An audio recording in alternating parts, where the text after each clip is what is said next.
히브리서 6장 1절, 2절 그리고 3절 한 절씩 교독하겠습니다. 그러므로 우리가 그리스도의 도의 초보를 버리고 죽은 행실을 회개함과 하나님께 대한 신앙과 세례들과 안수와 죽은 자의 부활과 영원한 심판에 관한 교훈의 터를 다시 닦지 말고 완전한 대로 나아갈지니라. 같이 보십니다. 하나님께서 허락하시면 우리가 이것을 하리라. 아멘.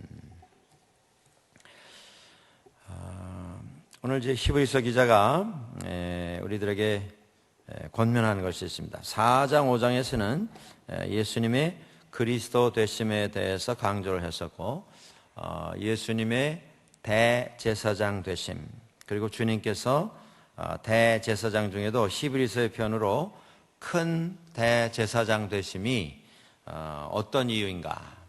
그분이 대제사장들 가운데서도 큰 대제사장이라고 이름을 얻을 수 있는 그분만의 특별하심이 어떠한 부분들이 있는가? 이런 것에 대해서 많은 지면을 할애해서 설명을 하고 강조를 했었습니다. 6장을 시작하면서 히브리서 기자는 우리들에게 신앙 안에서 성숙할 것을, 성장할 것을 우리들에게 강조를 하고 있습니다. 오늘 1절에 그런 말이 나옵니다. 그리스도의 도의 초보를 버리고. 우리가 배움에는 단계가 있습니다. 수학도 초보부터 해야 그 다음 단계로 나아갈 수가 있습니다. 뭐 수학뿐이 아니고 모든 학문이 다 그렇습니다. 단계가 있습니다. 그런데 그 단계에 대해서 우리가 알게 되면 그 단계 안에서는 우리가 굉장히 편안하게 지낼 수가 있습니다. 그 단계 안에 머무는 하는. 그런데 거기 머물면 성장이 없습니다. 그 다음 단계로 나가야 합니다. 그래서 점점 높은 단계로 올라가는 것이 교육의 목적이고 그것을 위해서 우리가 훈련을 받습니다. 그런데 중요한 게 하나 있습니다. 그 다음 단계로 나아갈 때에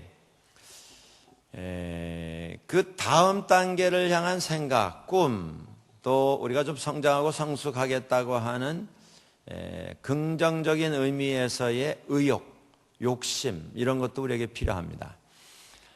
우리가 그 다음 단계로 나가면서 매번 지나온 단계로 되돌아가서 다시 기초부터 또 시작하고, 그러다가 또 시간 지난 다음에 그 다음 단계로 가려고 하면 다시 돌아가서 이 전 단계 다시 복습을 하고, 계속 그 일을 반복하다 보면 그 다음 단계로는 우리가 올라갈 수가 없습니다.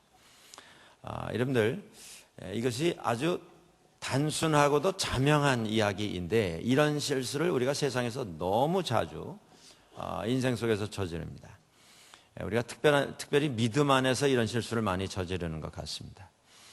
무슨 말씀이냐 하면, 우리가 신앙 안에서 하나님께서 우리에게 은혜 가운데 허락해 주신 복음의 내용은 이미 확인이 되었습니다. 이미 우리들에게 허락이 되었습니다. 우리 마음판에 이미 새겨졌습니다. 그런데 어떤 분이 와서 또 이전 것 다 버리고 이제 내 말을 들어라. 이전에 당신들이 알던 건 다 소용없는 헛것이다. 부족한 것이다. 그거 잘못 들은 것이다. 그래서 이제 기초부터 다시 시작해라. 이렇게 흔들어 놓는 경우가 왕왕 있습니다. 여러분들 한국에서 뭐 이단 사설 이게 다 이런 문제입니다.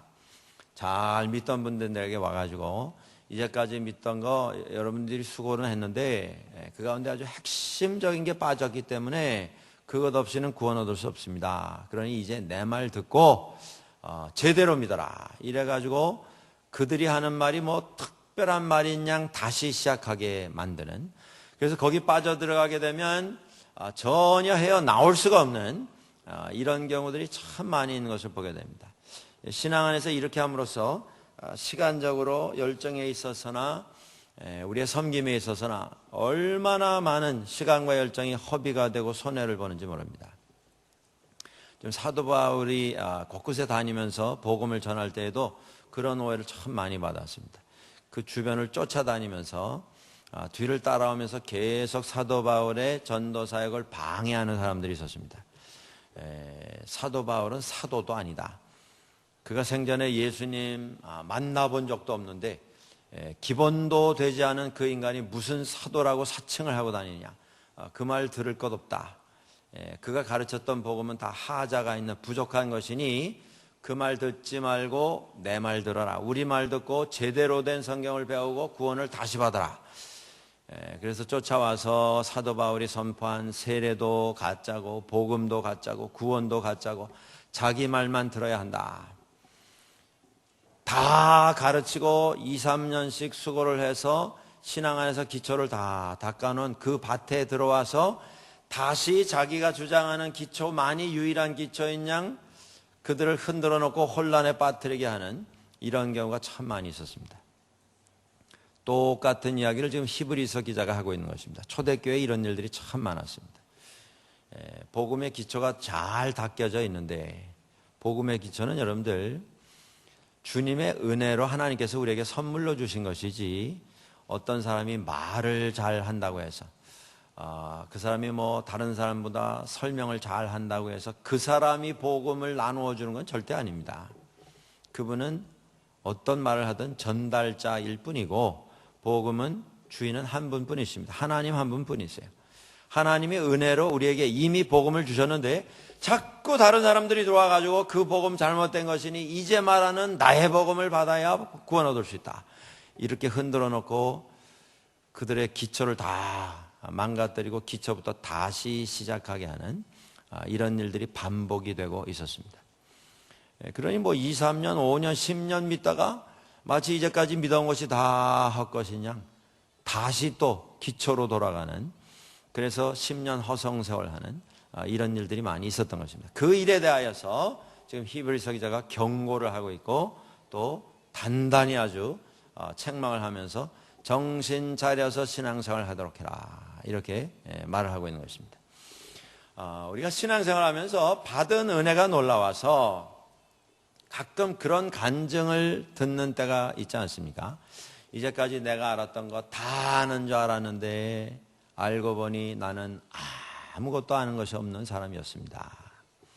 은혜가 되는 간증입니다. 그래서 이제부터 깨달은 바가 있어서 이제 제대로 살려고 합니다. 그런 간증 우리가 가끔 듣지 않습니까? 근데 그 간증이 정기적으로 주기적으로 반복이 되면 이게 문제입니다, 여러분들. 무슨 얘기냐면 지난 20년 뭐 돌아보니까 다 제가 잘못 알았고 제가 말했던 것도 잘못이고 또 가르치는 입장에 있었던 분들 가운데 뭐 내가 가르쳤던 것 지금 알고 보니까 다 부족하고 잘못 알고 가르친 것 내가 이제 깨달음이 왔습니다. 어떻게 들으면 겸손한 이런 고백이고 이런 간증인데 문제는 이게 반복이 되면 문제라 그런 말씀이에요. 20년 동안 열심히 했는데 그 열심히 그래서 나 하나의 영광을 위한 것이었고 이제까지 가르치는 일도 내가 잘못 가르쳤습니다. 그래서 하나님 앞에서 회개하고 이제부터 잘 하려고 합니다. 그것까지는 좋아서 다 감동을 받았는데 그분이 10년 후에 20년 후에 또 지난 20년 돌아보면서 똑같은 소리를 하면 그분 쫓아가면서 그분에게 배우고 같이 은혜 받고 그분을 통해서 양육받았던 사람들은 뭡니까 그러면? 사기당한 겁니까? 그러니까 이런 간증도 우리가 정말 간증을 하겠으면 깨달음을 가지고 이제 오늘 이후로는 이전과는 다른 삶을 살겠습니다 라는 목적에서 간증을 해야지 이게 그냥 자기 자신 어떤 부족한 부분 좀 불만족스러운 부분 아무 생각 없이 털어버리는 식의 간증을 하게 되면 그게 반복이 되면 10년마다 20년마다 한 번씩 그걸 반복을 하면 그럼 지나간 세월은 아무것도 아니지 않습니까? 근데 가르치는 입장에 있는 분들이 이런 간증하게 되면 이건 시험에 빠집니다. 듣는 분들이. 이렇게 되면 안 되는 것이죠. 오늘 히브리서 기자가 하는 말은 이것입니다.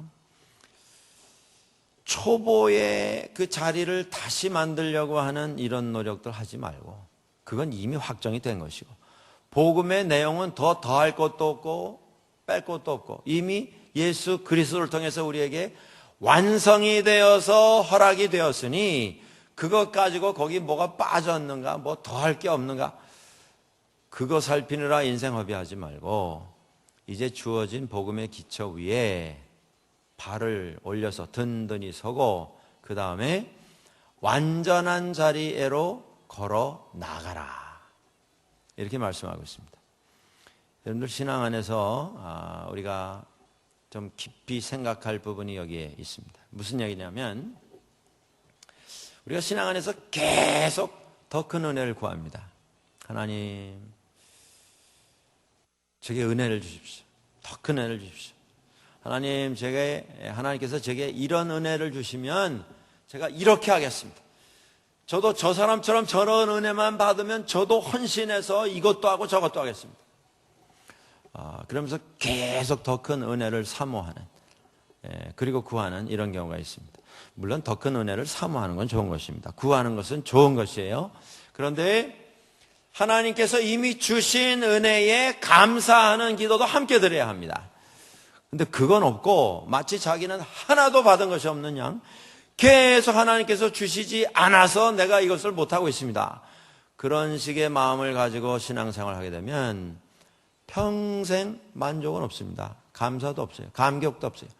계속 남 신앙생활 잘하고 은혜 받은 것처럼 보이는 것에 대해서 부러워하고 나도 저런 믿음, 저런 좀 은혜를 받으면 나도 저렇게 할 텐데 그래서 신세 한탄만 하다가 인생 끝나게 되는 경우가 참 많다고 하는 것입니다. 하나님은 우리에게 이미 넘치도록 은혜를 주셨습니다, 여러분들. 그럼 뭐 더 주세요. 이 얘기가 사실은 하나님 앞에서는 가당치 않은 얘기예요. 받은 것만 가지고 우리가 하나님 앞에 헌신해서 사용하고 드려서 하나님 영광에서 쓰일 수 있도록 할 수 있다면 세상 역사가 달라질 겁니다. 우리 가정이 달라질 것이에요. 내 남은 인생, 여생이 달라질 것입니다. 근데 그건 그냥 쌓아놓고 뭐 뒷방 건너방에 다 챙겨서 넣어놓고 계속 다른 것만 구하는 거예요. 받은 것에 대한 감사는 없고 그거 사용하려고 하는 마음도 없고. 그러니까 우리가 입만 벌리면 그런 얘기 합니다. 네. 나도 은혜 받으면 그렇게 할 텐데. 교회적으로도 그렇게 말씀하시는 분들 있어요. 우리 교회 그냥 뜨겁게 은혜만 받으면 뭐든지 할 수 있을 텐데. 은혜 다 주셨어요, 이미. 뭘 더 원하십니까? 뭘 더 바라십니까? 그걸 사용하실 생각을 하셔야 돼요. 뭐 다 받았으니까 우리는 이제 하나님 은혜 필요 없다 그런 뜻이 아니고 하나님 은혜를 구하셔야죠. 더 큰 은혜를 사모하셔야죠. 그 마음은 늘 가지는 것이지만 동시에 이미 우리에게 허락해 주신 그 은혜의 터 위에 서서 그것을 잘 사용하고 그것을 하나님 앞에 들여서 사용받도록 우리 자신이 헌신하는 일이 병행이 되어야 한다. 그 말씀입니다. 오늘 히브리서 기자가 하는 말이 그것입니다. 자꾸 믿음의 기초가 완성이 안 된 것처럼 거기 돌아가서 뭐 좀 더 완전하게 뭘 좀 더 뜨겁게 할 게 없을까? 그것만 찾지 말고 그것만 확인하다가 인생 허비하지 말고 이제 일어나서 6장에 나옵니다. 교훈의 터를 다시 닦지 말고 이제는 이미 다 닦아진 그 터 위에 굳건히 서서 완전한 대로 나아갈지니라 말씀하고 있습니다. 초보를 버려라 이렇게 말합니다. 완전한 대로 나아가라 이렇게 말합니다. 이 완전함이라고 하는 단어를 우리가 좀 잘 이해할 필요가 있겠습니다. 이 완전함이라고 하는 단어는 텔레오테스, 이건 헬라어입니다. 신약 성경이 쓰여져 있는 그리스어 텔레오테스라는 말인데 이 텔레오테스라고 하는 말은 빈틈이 하나도 없는 물 한 방울 셀 데가 없는 완벽함, 완전함, perfection 그런 뜻이 아닙니다. 여기서 말하는 이 텔레오테스라고 하는 완전함, 우리 한국말 성경에는 완전함이라는 이런 단어로 번역을 했는데요. 이 단어에 품고 있는 내용은 이런 것입니다. 성숙, 어린아이의 마음, 어린아이의 어떤 심성, 어린아이의 이해력이 아니라 많이 생각하고 깊이 생각하고 그 문제를 가지고 오랫동안 묵상하고 씨름하고 부딪히면서 많은 경험을 쌓아서 누구보다도 넓은 마음으로 그 문제를 품을 수 있는 그 마음의 상태, 그것이 여기서 말하는 텔레오테스, 완전함이라고 하는 단어로 표현이 되어 있는 헬라어의 뜻입니다. 여러분들 그 헬라어의 이 텔레오테스라고 하는 단어가 헬라 철학자들, 히랍 철학자들에 의해서 쓰여진 몇 가지 예를 들면 이런 것이 있습니다. 우리가 잘 아는 피타고라스, 수학자이고 철학자입니다. 그 피타고라스가 배우는 단계에 대해서 설명을 한 것이 있습니다. 그는 배우는 사람을 두 가지 부류로 나누어서 설명을 합니다. 하나는 단순히 지금 배우고 있는 사람, 현재 더 많은 것, 새로운 것을 배우기 위해서 열심으로 수고하고 노력하는 사람, 성장의 단계에 있는 사람입니다. 또 한 사람, 또 한 부류의 사람이 있는데 그에 의하면 그 사람이 누구냐 하면 텔레오테스, 성숙한 사람. 그러니까 완전하고 완벽한 이런 게 아니고요, 다른 사람들보다 훨씬 넓은 이해력을 가지고 다른 사람, 다른 생각, 다른 어떤 조류나 다른 어떤 전통이나 다른 어떤 관습을 품을 수 있는 그 이해력을 가진 사람. 초보의 사람이 있고 성숙한 사람이 있다, 이렇게 말합니다. 초대 교부 가운데 필로라고 하는 사람이 있습니다. 이 사람은 또 그 배움의 단계를 이렇게 말합니다. 이제 막 배우기 시작한 사람, 첫 번째 부류. 두 번째 부류의 사람은 배움을 통해서 변화가 일어난 사람. 이 사람에 의하면 마지막 부류의 사람들이 있는데 그 사람이 누구냐 하면 텔레오테스, 완벽한, 완전한, 빈틈이 하나도 없는, 실수가 전혀 없는 이런 사람이 아니라 성숙한 사람. 성숙한 사람. 중국 고어 가운데 그런 말이 있습니다. 어떤 시인이 지은 시이죠. 하해 불택 세류. 바다의 물은 흘러 들어오는 강물을 구분하지 않는다. 바다로 흘러 들어가는 물이 얼마나 많습니까? 뭐 세상에 수십만 개의 강이 바다로 매일 흘러 들어갑니다. 근데 그 강 가운데는 락키에서 흘러내려오는 진짜 얼음처럼 차갑고 수정처럼 맑은 물이 있는가 하면 저쪽 어디 한국의 서해 바다를 또 무슨 바다라고 부르죠? 서해 바다가 이름이 또 있죠? 뭡니까 그게? 예? 황해. 예. 왜 황해예요? 예? 예, 물이 뿌해서. 예. 황하에서 흘러내려오는 그 흙탕물, 뿌연 흙탕물이 수천 년, 수만 년 흘려 들어오면서 서해 바다는 늘 뿌였습니다. 맑았지 않고. 그런 강도 있다, 그 말씀이에요. 근데 바다가 뭐 들어오는 물 가운데는 뭐 죽은 물도 있죠. 썩은 물도 있고, 공해 물질을 잔뜩 품고 들어오는 물도 있습니다. 새까만 물도 있어요. 여러분들, 우리가 캐나다 살면서 캐나다에 아마 앞으로 50년, 100년 안에 제일 큰 자원은 제 생각에는 아마도 fresh water일 것 같아요. 민물. 캐나다 안에 크고 작은 담수호가 참 여러 개가 있습니다. 그런데 뭐 우리 교회 요 본당만한 그런 연못, 요거보다 작은 연못도 있겠죠. 그리고 동쪽에 가시면 오대호, 우리 토론토에 접해 있는 것이 온타리오 호수인데, 온타리오 호수가 남한 땅이 거의 들어갈 정도입니다. 넓이가. 북쪽에 있는 수피리어 호수는 남북한 다 잘라서 넣어도 남아요. 그 정도로 물이 많습니다. 깊이가 깊은 데는 뭐 250m까지 호수인데 깊이가 되는 곳도 있어요. 여러분들 상상에 우리 캐나다 안에 있는 이 담수호 숫자가 얼마나 될 것 같습니까? 한 100만 개 될까요? 100만 개 넘는다 한번 손 들어보시죠. 100만 개는 안 될 거다. 예, 100만 개 넘는다. 한 분. 100만 개까지야 되겠나? 100만 개는 안 될 거다. 한번 손 들어보시죠.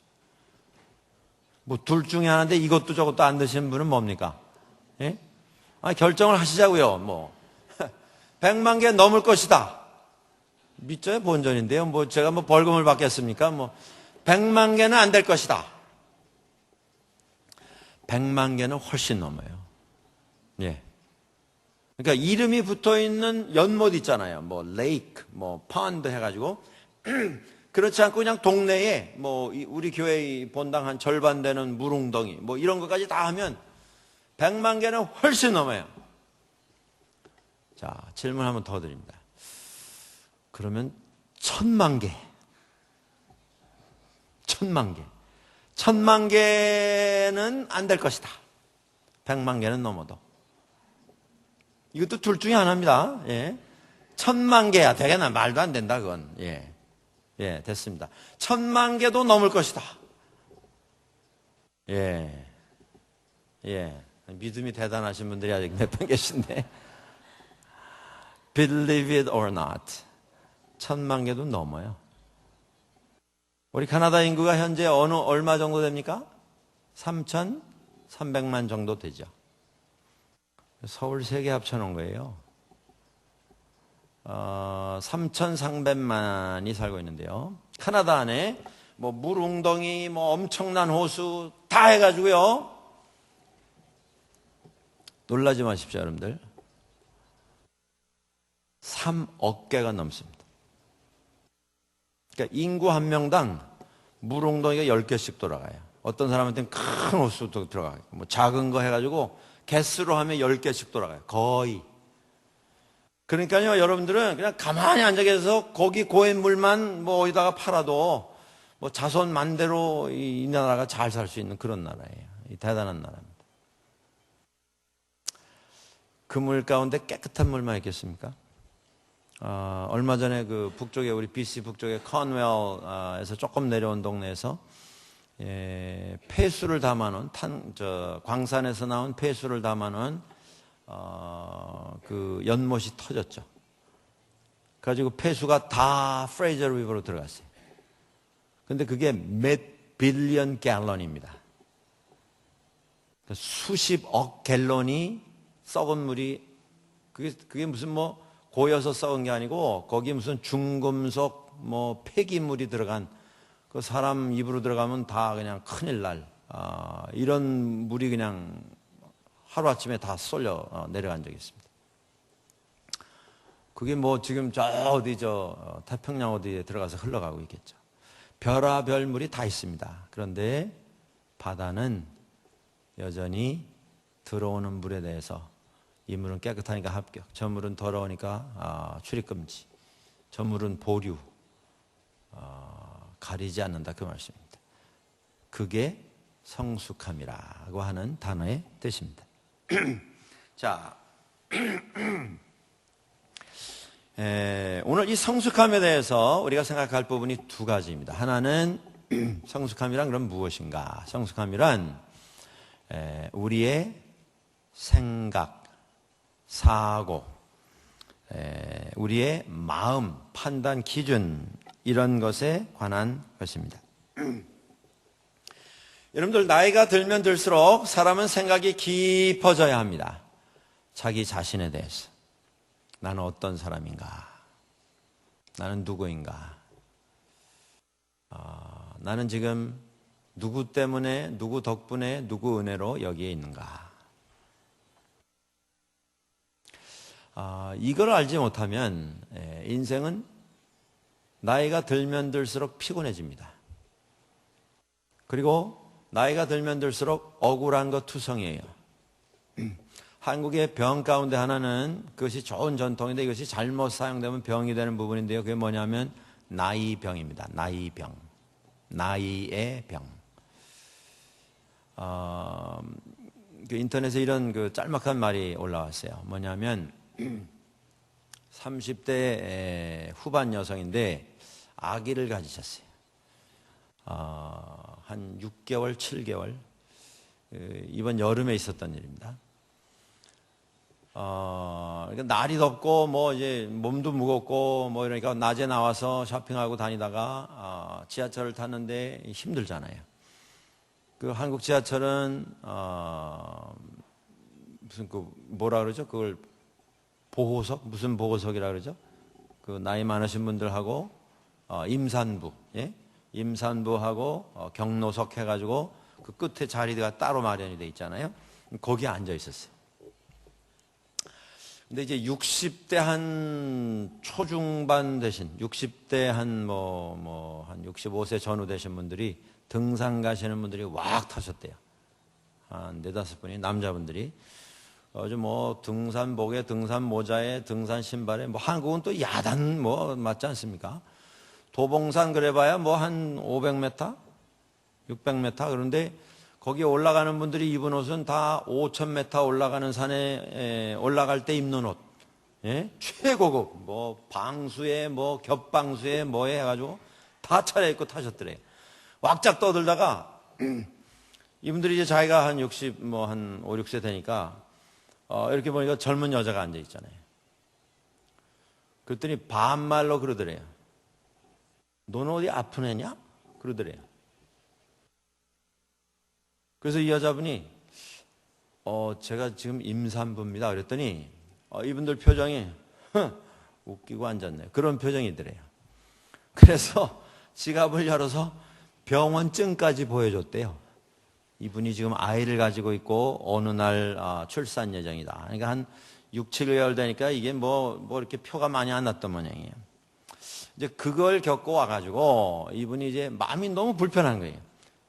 자기는 너무 몸이 어려워서 자기가 앉게 돼 있는 자리에 갔는데 그냥 나이가 많다는 거 하나 때문에 얼굴 생전 모르던 사람들한테 그런 식으로 막 반말로 뭐 찍찍 그냥 말이죠. 예? 물론 딸 같은 나이지만 그래도 임산부가 앉아 있다고 하는데 말을 하는데도 믿지 않고 뭐 아주 무슨 사람 그냥 굉장히 무슨 죄인 취급을 하는. 그래서 갔다 와가지고 이제 그걸 좀 불편한 심정을 올렸더라고요. 뭐라고 올렸냐면 나이가 많다 하는 것이 특권이기도 하지만 그것이 조금 더 배려할 줄 아는 이런 어떤 덕을 갖추고 있어야 하는 상징, 책임이 아닌가 이제 그런 얘기를 쓴 것을 본 적이 있습니다. 여러분들 우리가 나이가 들어가면 갈수록 생각이 깊어져야 됩니다. 이게 권리가 되면 안 되는 거죠. 그래서 내가 어떻게 하면 조금 더 본이 되고 덕을 끼치는 이런 생활을 할 수 있을 것인가. 목사도 마찬가지입니다, 여러분들. 저는 젊어서부터 이 권위라고 하는 것에 대해서 큰 미련을 두지 않았었습니다. 그리고 이제 쭉 지나왔는데 제가 이제 50대 후반 들면서 제가 좀 정신이 허들짝 드는 그런 경험을 했습니다. 그게 뭐였냐면 이제 어느덧 저도 이 밴쿠버에서도 그렇고 우리 뭐 교단에서도 그렇고 우리 뭐 이민교회에서도 그렇고 목회를 상당히 여러 해 한 사람 쪽에 이제 들어가기를 시작했습니다. 어느덧. 그래서 별 생각 없이 지내왔는데 어느 날 저도 모르게 제 마음속에 어떤 불편한 생각이 드냐 하면 어떤 이제 일을 경험을 하면서 그 일의 과정 속에서 제게 찾아온 생각이 저로 하여금 화들짝 정신을 차리게 하는 이런 생각을 저에게 가져다 줬습니다. 그게 뭐였냐면 내가 지금 이 나이에 지금 한 27, 8년째 목회를 하고 있는데 목사 안수 받고 말이죠. 이 나이에 이 정도 목회하고 내가 지금 이런 대접을 받아야 되나? 저도 그 생각이 제 마음속에 있다고 하는 것에 깜짝 놀랐습니다. 저는요, 나이가 들면 더 성숙해지고 더 넓어지고 뭐 그런 거 다 초월해서 뭐 젊을 때도 그런 생각 안 했는데 뭐 이제 나이 들어서 그런 생각, 뭐 꿈도 안 꿨습니다. 근데 어느 순간에 그런 그 작은 마음이지만 그런 가능성을 가지고 있는 생각이 제 마음속에 들어와 있는 것을 알고 제가 깜짝 놀랐습니다. 나도 조심해야 되겠다 말이죠. 말 한마디라도, 네? 내가 우리 교단에서도, 우리 노예 안에서도 이제 저보다 목회를 오래 한 분이 한 분 정도밖에 없으세요. 다 은퇴하시고 다 후배거든요. 이제 그런 입장에 있는 사람으로서 말 한마디를 하더라도 내가 선배고 내가 먼저 시작했고 내가 더 많이 경험했고 내가 아는 게 많고 말 한마디라도 이렇게 나가면 그건 덕이 안 되겠다. 제가 그냥 꼬박꼬박 졸다가 정신이 후닥짝 드는 그런 체험을 한 적이 있습니다. 우리가 다 마찬가지입니다, 여러분들. 나이 한 살이라도 더 들게 된 것이 특권이 아니라 책임이고 인생의 후배들에게, 신앙의 후배들 앞에 본을 보이고 덕을 끼칠 수 있는 내게 맡겨진 막중한 책임이다 라고 하는 건 우리가 알 수 있어야 할 것입니다. 그게 성숙입니다. 이 성숙이라고 하는 것은 생각에 관한 것입니다. 마음에 관한 것입니다. 내가 내 자신을 어떻게 이해하고 있는 건가라고 하는 부분에 대한 것입니다. 하나님 앞에서 마찬가지예요. 나이가 들면 들수록 하나님의 은혜가 더 감사하고 생각하면 할수록 나 같은 게 예수 믿고 주님 은혜로 그리스도 안에서 구원을 얻었다고 하는 것, 이게 감사한 사람이 돼야죠. 감사한 인생이 돼야죠. 그렇지 않고 내가 먼저 믿었고 아는 게 많고 체험도 내가 더 먼저 했고 더 많이 했고 이런 식으로 나가면 이건 아무짝에도 쓸데가 없는 이런 화려함, 거기서 끝나버리게 될 것입니다. 성숙함이란 마음과 생각에 대한 것이고, 두 번째는 우리의 삶, 우리의 생활에 대한 것입니다. 우리의 생각, 우리의 지혜, 우리의 이해, 남에 대한 포용력, 우리가 말할 때, 우리가 행동할 때 우리 속에 어떤 사랑과 어떤 은혜의 모습이 자리 잡고 있는가, 얼마나 우리가 인내심을 가지고 서로를 대하고 있는가, 여기에 대해서 깊이 생각하고 달라져야 한다, 이 말씀입니다. 그러니까요, 나이가 들면 자칫 잘못하면 화를 더 잘 낼 수도 있겠더라고요. 제가 생각해 보니까. 아니 내 나이에 내가 이런 대접밖에 못 받아야 돼, 이렇게 되면 그건 억울하지 않습니까? 그러니까 화가 더 날 수도 있겠더라, 그런 생각이 제가 들었습니다. 우리가 그렇게 되지 않도록 해야 되겠죠. 공자가 그런 이야기를 합니다.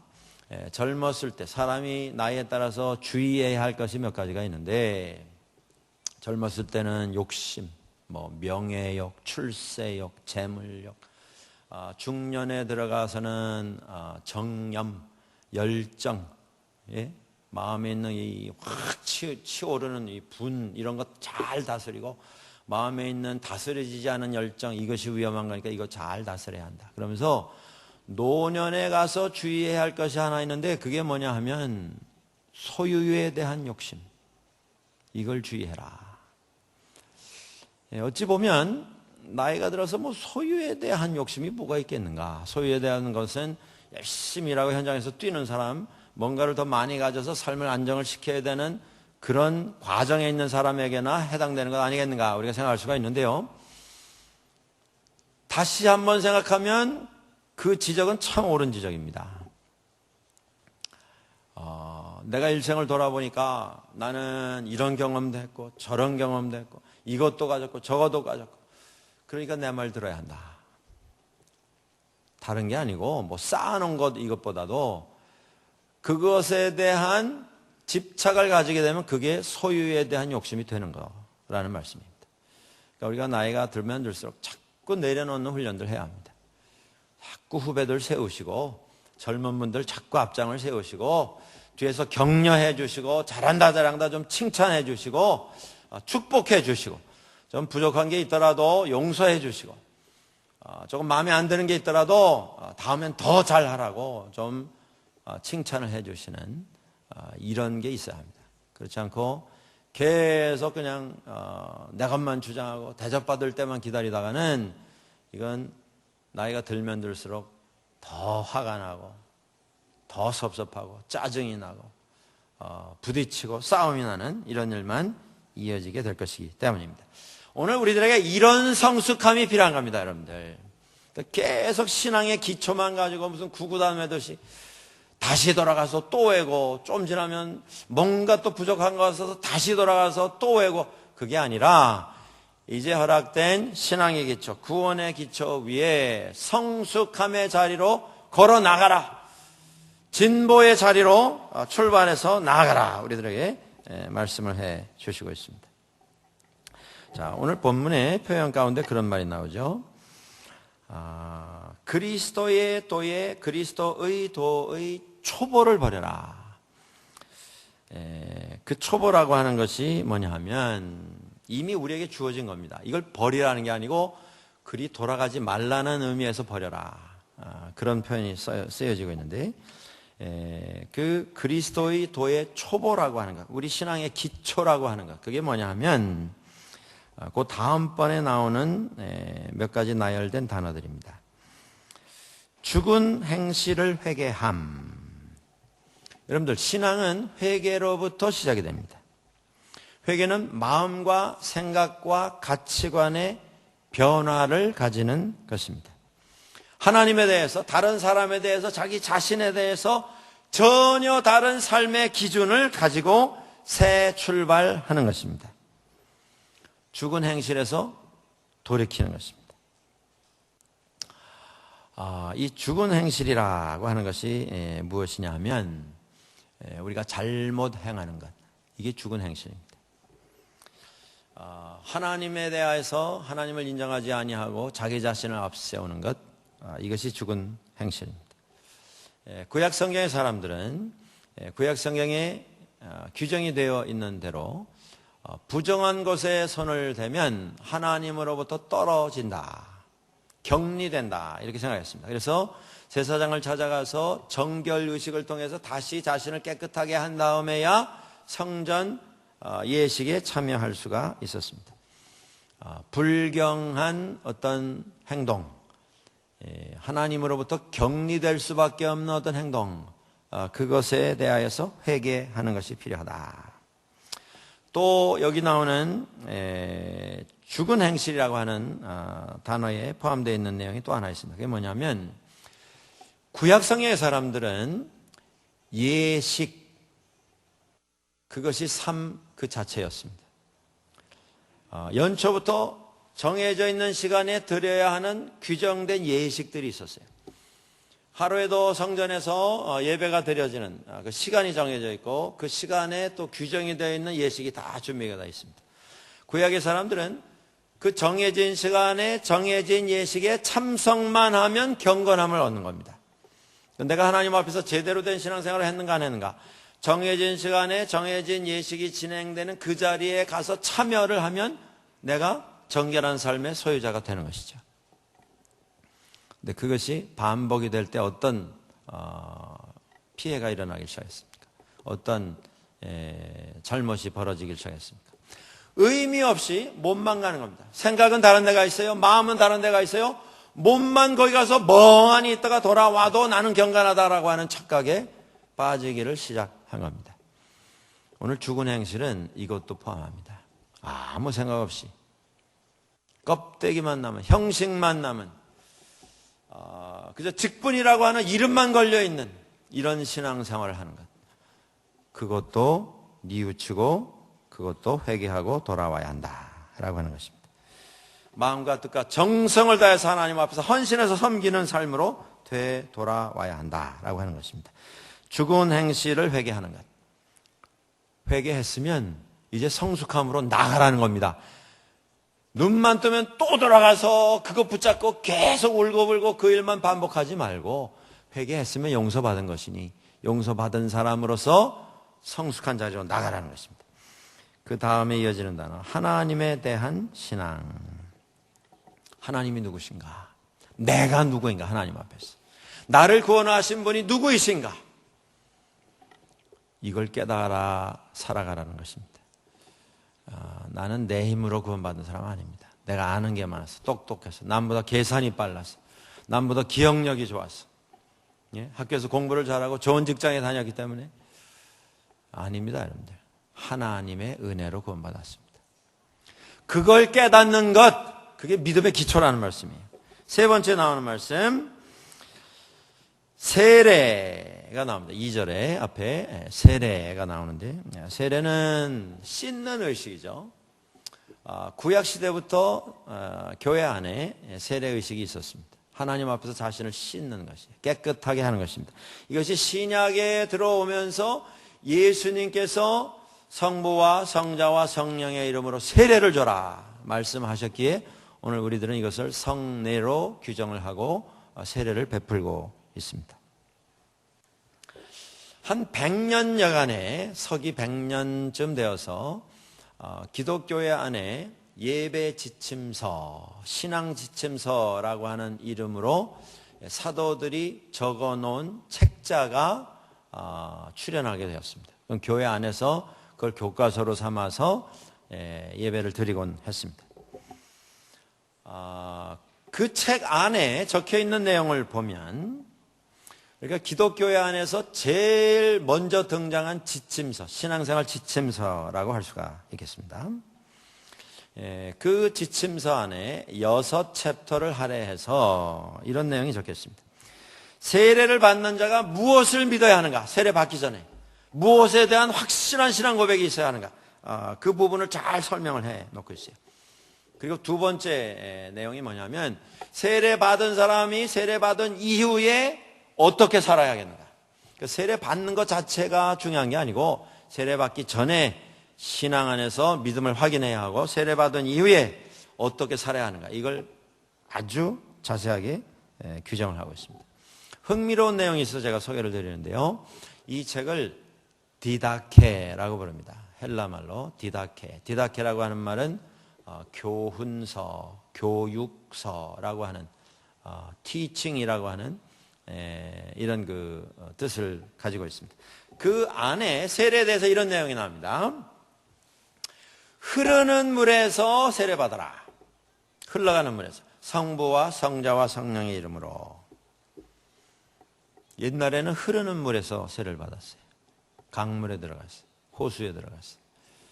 근데 그 다음에 나오는 말이 있습니다. 흐르는 물이 없으면 흐르지 않는 물, 아무 물이라도 준비를 해서 세례를 베풀어라. 중요한 게 이게 흐르느냐 아느냐가 아니에요. 세례 자체의 의미가 있는 것이죠. 찬물을 사용하되 찬물이 안 되면, 뭐 흐르는 물에 더운 물이 어디 있겠어요, 그죠? 찬물을 사용하되 그게 안 되면 더운 물을 사용해도 무방하다. 다시 말씀을 드립니다. 뭐 물이 차야 된다, 흘러야 한다, 뭐 야외에 나가야 된다, 들어와야 된다, 이게 중요한 게 아니고 형편이 되는 대로, 상황이 되는 대로 정성을 다해서 준비를 해서 베풀어라. 그게 원칙이고 또 그렇게 시행을 했었습니다. 자, 옛날에는 침례를 했습니다. 우리가 침례 교회가 있죠. 침례 교회는 교회 앞에 그 침례통이 있습니다. 어디는 아예 이렇게 빌트인이 되어 있어요. 이 앞에 한쪽에 이렇게 드러내면 그 안에 목욕탕이 들어가 있는 것도 있고, 요새는 이 올겐 한 2배 정도 되는 바퀴 달린 목욕탕이 있습니다. 그거 준비해가지고 밀고 나와요. 그 안에 들어가서 침례를 베풉니다. 침례는 이 발끝부터 머리끝까지 물속에 다 들어가는 거예요. 세례의 원형은 침례입니다. 예수님께서도 요단강에 들어가셔서 세례를 받으셨어요. 그걸 할 수 있으면 좋죠. 그런데 이 디다케라고 하는 책에서 이렇게 말합니다. 침례를 하되, 흐르는 물에서 하되, 그게 안 되면 흐르지 않는 물도 좋고, 찬물에 하되 안 되면 더운 물도 좋고, 겨울에 뭐 얼음 깨고 어떻게 들어갈 수가 있습니까? 안 되면 찬물도 무방하다, 더운 물도 무방하다. 자, 그런데 침례를 하되 침례할 물이 없으면 머리에 성부와 성자와 성령의 이름으로 3번 물을 부어서 해라. 이렇게 나옵니다. 그러니까 이미 1세기 끝나는 무렵에 침례를 해야만 세례다 아니다, 이 문제는 이미 거기서 설명이 되고 있어요. 안 되면 상황이 성부와 성자와 성령의 이름으로 세례를 준다. 시간이 조금 흐르면서 초대교회 안에 세례 받을 때 준비하는 분에게 교육을 시켰습니다. 아주 오랫동안 교육을 시켰고요. 심각한 기도의 시간, 그리고 결신하도록 하는 시간을 마련을 해 줬습니다.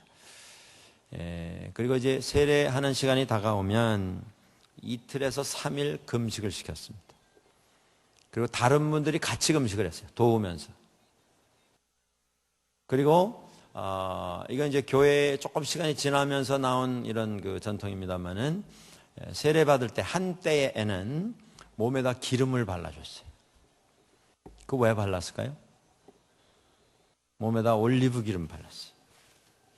뭐 이제 거룩한 기름, 성유라고 해서 왜 발랐을 것 같습니까, 여러분들? 옛날 동화책에 그런 책 나오는 거 들어보셨어요? 동화책에 참기름 바르는 얘기가 가끔 나오는데 참기름 왜 바르던가요? 동화책에 나오는 참기름은? 네, 전혀 뭐 우리 한글 동화에 나오는 참기름은 미끄러운 역할이에요. 대개 보면 뭐 호랑이가 삼켰는데 참기름을 발라서 뭐 삼켰는데 좀 이따 뒤로 나왔다. 뭐 그런 거 할 때 이제 참기름이 등장하잖아요. 세례 받을 때 기름을 바르는 이유는요, 마귀 사탄이 붙잡을 때 잘 빠져나오라. 물론 상징적인 행위였죠. 그래서 기름을 바르고 세례를 베풀곤 했습니다. 그리고 이제 금식을 2, 3일 한 다음에 세례를 받기 때문에 세례 받고 나오면 바로 뭘 줬냐면 젖과 꿀을 줬어요. 영적인 양식을 상징하는 것이죠. 하나님의 은혜의 양식을 먹고 새로운 삶을 살아라. 교회의 아주 초기에 예수님께서는 어린아이들을 축복하시고 온 집안의 식구들에게 다 세례 베푸는 일들이 제1세대 교회에 있었습니다. 그런데 유아 세례가 교회 안에 들어오다가 한동안 유아 세례가 행해지지 않았던 시절이 있었어요. 그게 언제였냐면요, 사람들이 가만히 있어, 이거 세례를 뭐 일찍 받아서 어릴 때 받든지 청소년 때 받았다가 혹시 이 사람이 살다가 죄를 지면 어떻게 되는 건가, 여기에 대한 고민이 나온 겁니다. 세례 받고 죄 지면 알고 지은 죄는 용서받지 못한다, 이런 말씀도 있고 하니까 여기에 대해서 고민이 생겼어요. 그래서 그들이 가졌던 해결책이 뭐였냐면요, 죽을 때까지 기다렸다 세례 받는 거예요. 돌아가시기 얼마 전에. 예? 그리고 세례 받고 죄 짓기 전에 가는 겁니다. 사람이 얼마나 마음이 약합니까? 생각이 약합니까? 그런 시절도 있었어요. 근데 그게 다시 이제 돌아와서 어린아이들에게도 세례를 주고 아무 때든지 본인이 결신할 때 세례를 받는 이런 세례로 돌아오게 되었습니다. 이것도 기초입니다. 그러니까 신앙생활하면서 자꾸 뭐 세례 받았나 안 받았나, 내가 받은 물이 흐르는 물이었냐 안 흐르는 물이냐, 침례 받았나 아니면 머리만 축였나, 이거 가지고 다시 기초로 돌아가는, 그래서 시간 낭비하는 일 하지 말라는 거예요. 성숙한 자리로 나가라는 겁니다. 이미 다 받았으니까. 그 다음에 안수가 나옵니다. 안수도 마찬가지. 안수에는 몇 가지 의미가 있어요. 죄를 전가하는 의미가 있습니다. 제물의 안수에서 그 제물을 하나님 앞에 바쳤죠. 축복을 전가하는 의미가 있습니다. 아버지가 아들에게 손을 얹어서 안수했어요. 사람 일꾼을 세울 때 안수를 했습니다. 이 안수에 대해서도 우리가 누가 나를 안수했는가? 하나님이 하셨어요. 성령께서 하셨습니다. 인간적인 생각에 뭐 박 목사가 안수해서 나는 기분이 나쁘다. 예? 김 목사가 안수를 해서 나는 기분 나쁘다. 이 목사가 안수해서 그건 무효다. 그게 다 사람의 어리석은 일이다, 그겁니다. 그것 가지고 따지지 말라는 거예요. 하나님께서 안수하시고 성령께서 안수하셨으면 성숙의 자리로 나가라는 겁니다. 죽은 자의 부활, 기독교 신앙은 부활의 종교입니다. 기독교는 처음부터 죽은 자의 부활을 선포했습니다. 그 부활은 영과 육의 부활이에요. 영적으로만 부활하는 게, 이건 신화입니다, 여러분들. 이건 전설이에요. 아무나 다 이야기할 수 있는 거예요. 예수 그리스도의 부활이 다른 면이 뭐냐 하면, 예수께서 영적으로만 부활하신 것이 아니라 죽은 자의 몸을 다시 일으키셔서 부활함을 입으셨어요. 그게 하나님께서 이루시는 부활의 실체입니다. 오늘 우리들이 부활을 얻은 자들입니다. 그 부활 논쟁 가지고 자꾸 돌아가서 평생 그거 가지고 논쟁하다 허송세월하지 말라는 겁니다. 우리들은 부활의 증인으로 사는 사람들입니다. The best is yet to come. 하나님 앞에 서게 될 때 우리가 부활의 몸을 입고 주님의 영생에 동참하게 될 것입니다. 여러분들 이건 믿으세요? 이거 믿으시면 세상에서 그저 요만한 거 가지고 걸려서 못 넘어가고 요만한 거 가지고 또 시비가 붙어서 마음이 상하고 불편하고 말이죠. 나를 인정 안 하고 나를 대접 안 하고 나를 무시하고 이거 가지고 허송세월하지 말자 그 말씀이에요. 성숙의 자리로 나아갈 수 있어야 합니다. 어차피 우리가 사는 이 세상은 하나님 앞에서 누리게 될 천국의 영생의 연습장일 뿐입니다. 그 연습장에서 진 빼지 마시자 그 말씀이에요. 성숙의 장으로 나가야겠습니다. 그리고 영원한 심판 이야기가 나옵니다. 2절 끝에 심판은 누구도 비껴갈 수 없는 것입니다. 우리가 살아있는 것이 지금 현실인 것처럼 우리가 하나님 앞에 심판의 자리에 누구도 서게 될 것입니다. 그것도 현실입니다. 그날을 준비하며 우리가 함께 살아갈 수 있어야겠습니다. 여러분들 이러한 것들이 믿음의 기초입니다. 이 기초에 붙잡혀서 그 자리를 벗어나지 못하고 평생 거기서 길을 잃고 헤매는 일이 없어야겠습니다. 얻은 은혜, 주신 은혜 감사함으로 받고 성숙의 자리로 나가서 섬길 수 있어야겠습니다. 9월이 시작이 되었습니다. 이 새로운 계절에 여러분들 더욱더 열심을 내시고 열정을 내시고 헌신해서 섬기는 이런 신앙생활을 새롭게 시작하시게 되기를 주의 이름으로 간절히 축원합니다.